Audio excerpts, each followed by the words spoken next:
السلام عليكم يا جماعة. نخش في الموضوع على طول. احنا نكمل الحلقة دي عن الزوجة بقى، والمفروض الزوجة تعمل ايه عشان تقدر تحافظ على زوجها. اولا لازم يبقى اختيارها صح من الاول، عشان بس ما نخشش في التفاصيل. اولا لازم يبقى اختيارها صح، من ترضونه خلقا ودينا، زي برضو ما سيدنا النبي قال للرجالة فاصفر بذات الدين تربط يديك. يعني ليه احنا دايما بنقول ان البنت لازم تيجي تتجوز واحد خلق ودين عشان يحافظ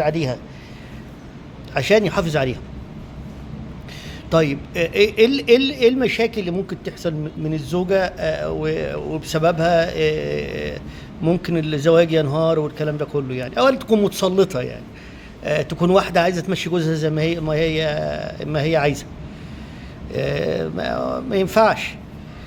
واحدة بتكلم جوزها بطريقة مش كويسة، بتحرجه قدام الناس. نفس اللي احنا قلناه على الرجالة هيبقى هو على الستات.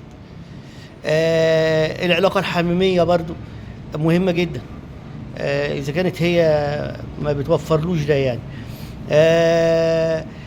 دي احنا اتكلمنا امبارح على أم الزوج، برضو نتكلم مع الزوجة على أم الزوج.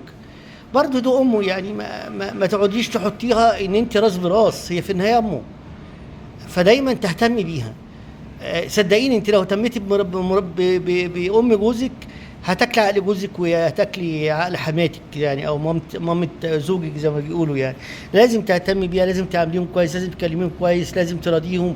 الحاجات دي مهمه جدا، لان هم في النهايه هم برضو اللي ربوه يعني. فلازم تقدري توازني، وما تبقيش توقعي بين الاخوات، ولا تتكلمي في ورث مالكيش فيه، ولا تتكلمي في اي حاجه مش خاصه بعلاقتكم انتوا الاثنين يعني. دي مهمه برضو. الزوجه لازم برضو يعني يبقى لازم الزوجه تبقى عارفه ان جوزها الناس اللي هم اللي زينا اللي بيكافحوا يعني، تبقى عارفه ان جوزها بيطلع عينه بره، بيتعب جدا جدا جدا جدا عشان يقدر في الوقت اللي احنا فيه، اللي هو اصبح ان الجنيه ملوش قيمه. بقى بيتعب جدا عشان يقدر ويكافح عشان يقدر يعيل اسرته. فلازم برضو دخل متضايق، لازم تعرفي امتى تتكلمي معاه، امتى تسأليه. مش هو داخل متضايق وداخل قرفان فانت تجيبي له هموم الدنيا عليه، يعني ما هينفجر. برضو الراجل يا جماعه، الراجل بيحتاج شويه دلع، يعني البسي له، حطي له شويه ريحه، حطي له شويه كولونيا، اي حاجه تبلي ريق الراجل. داخل وحشتني يا حبيبي، الحمد لله على سلامك يا بعلي، يعني الكلام اللطيف اللي المفروض. كلت ولا ما كلتش، مش تسيبيه كده وما تساليش فيه. حضري له الحمام، قلعي الهدوم. حاجات بسيطه بس بتفرق جدا مع الزوج. الحاجات دي بسيطه جدا بس بتفرق مع الزوج. كمان مش تبقى طلباتك الشخصيه كتير، او مثلا اول ما يخش البيت وانت عارفه يا عيني مثلا ان جوزك ده يوميته مثلا 150 جنيه، فلوس المدارس، فلوس القراريس، فلوس مش عارف ايه، فلوس الدروس، فلوس الاكل، فلوس الشرب، فلوس الايجار، فلوس الكهرباء، فلوس انت عارفه ان هو الراجل داخل ب 200 جنيه، هيجيب لك ده كله منين؟ ما هو انت برضه لازم في رحمه، انت تقدري تاخدي منه الفلوس وتحاولي تسستمي بيها امورك، لان هو ليس في الامكان احسن من مكان. دي مهمه جدا يا جماعه، دي ساعات بتنقل الحياه. كمان تتجوزي زوج مسؤول، مش تروح تتجوزي شاب اهله صارفين عليه، هو ما يعرفش عن حياه زوجيه، هو لا يعرف ايه عنها، يعرف ايه عن المسؤوليه. كذلك برضو الست برضو بعد الحمل وما بتخلف، خلاص ده جوزها بيبقى حاجه استثنائيه، يعني حاجه كده كأنها مش موجوده في البيت، غلط. ده تهتم بيه اكتر من الاول.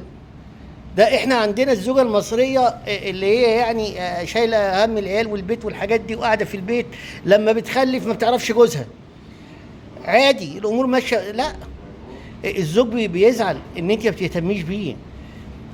فالحاجات دي كلها لازم تبقى ببناتنا ونعلمها لبناتنا. الدين يا جماعه، والله الدين لو احنا مشينا زي ما بيقولوا الدين، الزوجه هترتاح والزوج هيرتاح.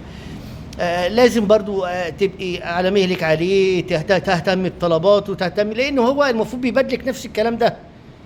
يعني المفروض هو بيبادلك نفسك. تصحي له الصبح، ايه المشكله؟ اصحي له قبل ما يروح شغله، حضري له فطاره، وقولي له ربنا يخليك لينا هو ماشي وجينا بالف سلامه. مش انت تبقي جايبه قلتين اول ما يخرج من البيت تروح رمياهم في المنور. لا، الزوج محتاج رعايه في الظروف اللي احنا بنمر بيها. بس هو طبعا لازم عشان نبقى يبادل بنفس المشاعر، ان الزوج يبادل بنفس المشاعر.